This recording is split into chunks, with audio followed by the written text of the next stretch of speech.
भुवन मालती शिक्षक प्रशिक्षण महाविद्यालय से मैं मनोज कुमार तिवारी। आज BEd first year CC3 learning and teaching का topic meaning of mental health and elements of maladjustment child, मतलब मानसिक स्वास्थ्य एवं कुसमायोजित बच्चों के तत्व के बारे में हम अध्ययन करेंगे। तो मानसिक स्वास्थ्य का पहले हम अर्थ बताएंगे। तो मानसिक स्वास्थ्य होता क्या है, इसके बारे में चर्चा करेंगे। मानसिक स्वास्थ्य का अर्थ मानव व्यक्तित्व के संतुलित व्यवहार से है। संतुलित व्यवहार वाला व्यक्ति ही मानसिक रूप से, और थोड़ा पीछे, मानसिक व्यवहार वाला व्यक्ति ही मानसिक रूप से स्वस्थ कहा जा सकता है। स्वस्थ व्यक्ति का व्यवहार प्रत्येक परिस्थिति में ही होना चाहिए। मानसिक रूप से स्वस्थ व्यक्ति प्रत्येक परिस्थिति में समायोजन कर लेता है। कुप्पुस्वामी, एक मनोवैज्ञानिक जो हैं हमारे, कुप्पुस्वामी ने मानसिक स्वास्थ्य का अर्थ स्पष्ट करते हुए कहा है कि मानसिक स्वास्थ्य का अर्थ मानसिक रोगों की अनुपस्थित नहीं है, यह तो व्यक्ति के दैनिक जीवन का सक्रिय तथा निश्चित गुण है। मानसिक स्वास्थ्य कार्य की एक ऐसी आदतों, व्यक्तियों और वस्तुओं के प्रति ऐसे दृष्टिकोणों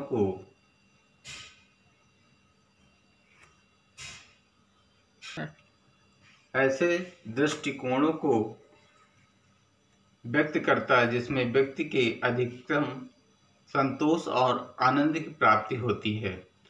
मानसिक रूप से स्वस्थ व्यक्ति नहीं है जिसके व्यवहार का समूह अथवा समाज में विरोध ना ही इस प्रकार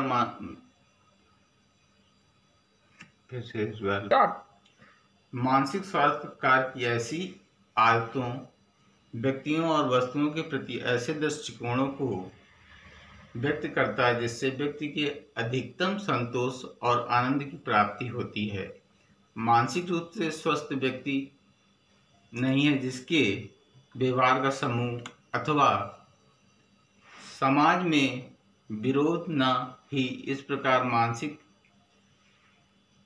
स्वास्थ्य समायोजन की प्रक्रिया है जिसमें समझौता तथा सामंजस्य का विकास, निरंतरता का समावेश रहता है। और कुछ परिभाषाएं इसके विषय में हैं। हेडफील्ड के अनुसार जो परिभाषा है, हेडफील्ड महोदय ने दी है, संपूर्ण व्यक्तित्व की पूर्ण एवं संतुलित क्रियाशीलता को मानसिक स्वास्थ्य कहते हैं। एक बार दोबारा रिपीट करेंगे। हेडफील्ड के अनुसार संपूर्ण व्यक्तित्व की पूर्ण एवं संतुलित क्रियाशीलता को मानसिक स्वास्थ्य कहते हैं। दूसरे हमारे मनोवैज्ञानिक रहे हैं प्रोफेसर भाटिया जी के अनुसार कि मानसिक स्वास्थ्य यह बताता है कि कोई व्यक्ति जीवन की मांगों से और अवसरों के प्रति कितनी अच्छी तरह समायोजित है। उपयुक्त दोनों परिभाषाएं जो दी गई हैं, उपयुक्त परिभाषाओं में मानसिक स्वास्थ्य की कुछ प्रमुख विशेषताएं स्पष्ट दृष्टिगोचर होती हैं। हेडफील्ड महोदय ने इन्हें मानसिक स्वास्थ्य की नितांत आवश्यकताएं कहा है। ये निम्नलिखित हैं। नंबर 1, पूर्ण अभिव्यक्ति। स्वास्थ्य मानसिक विकास के लिए व्यक्ति की मूल प्रवृत्तियों, इच्छाओं व शक्तियों को पूर्ण रूप से प्रकट होने के उचित अवसर मिलना आवश्यक है। इसका दमन होने पर वृत्तियां दमित व कुंठित होकर व्यक्तित्व में मानसिक विचारों एवं कुसमंजन का कारण बनेंगी और मानसिक स्वास्थ्य पर बुरा प्रभाव डालेंगी। और दूसरा है संतुलन। मानसिक स्वास्थ्य के लिए मूल प्रवृत्तियों आकांक्षाओं एवं अन्य क्षमताओं पर परस्पर संतुलित विकास आवश्यक है, जिससे मानसिक द्वंद्व, प्रतिरोध, भावना ग्रंथि आदि संबंधी दोष उत्पन्न न होने पाए, अन्यथा व्यक्तित्व का विकास असंतुलित, एकांगी एवं विकृत होगा। अतः इन प्रवृत्तियों में संतुलन का समायोजन मानसिक स्वास्थ्य की दृष्टि से जरूरी है। तीसरा पॉइंट है सामान्य लक्ष्य। विभिन्न क्षमताओं और वृत्तियों और आकांक्षाओं का संतुलन और पूर्ण अभिव्यक्ति तभी संभव है जबकि ये एक सामान्य लक्ष्य की ओर उन्मुख हो। यदि लक्ष्य या उद्देश्य अलग अलग होंगे तब फिर सामंजस्य संतुलन नहीं हो सकेगा। मानसिक स्वास्थ्य की दृष्टि से इन लक्षणों का उचित होना जरूरी है, तभी व्यक्ति को सर्वाधिक संतोष और प्रसन्नता की अनुभूति हो सकेगी। अतः इस प्रकार संपूर्ण व्यक्तित्व होने से ही व्यक्ति मानसिक दृष्टि से स्वस्थ कहा जाएगा। पॉज कर दो। अब बात आती कुसमायोजन के बच्चों के जो लक्षण तत्व जो होते हैं वो क्या होते हैं, हम उनके बारे में चर्चा करेंगे। कुसमायोजन बच्चों के जो एलिमेंट हैं, तो हम उनके बारे में बात करें। एलिमेंट ऑफ मैनेजमेंट जजमेंट जो चाइल्ड होते हैं उनके बारे में हम लोग चर्चा करेंगे।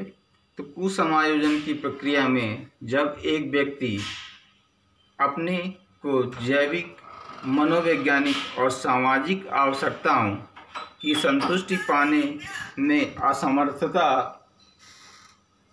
का अनुभव करता है, इससे उसकी व्यक्तिगत आवश्यकताओं तथा सामाजिक अपेक्षाओं के बीच में असंतुलन बन जाता है। परिणामतः मनोवैज्ञानिक संतुलन में बाधा आती है।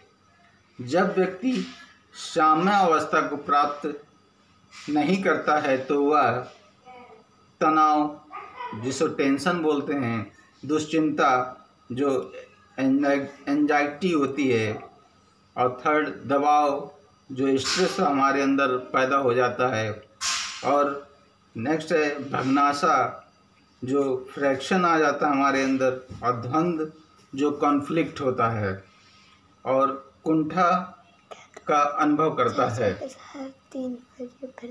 तनाव, इसके मेन पॉइंट जो थे तनाव, तो टेंशन, जब व्यक्ति वातावरण या समय की मांग के अनुरूप व्यवहार नहीं कर पाता।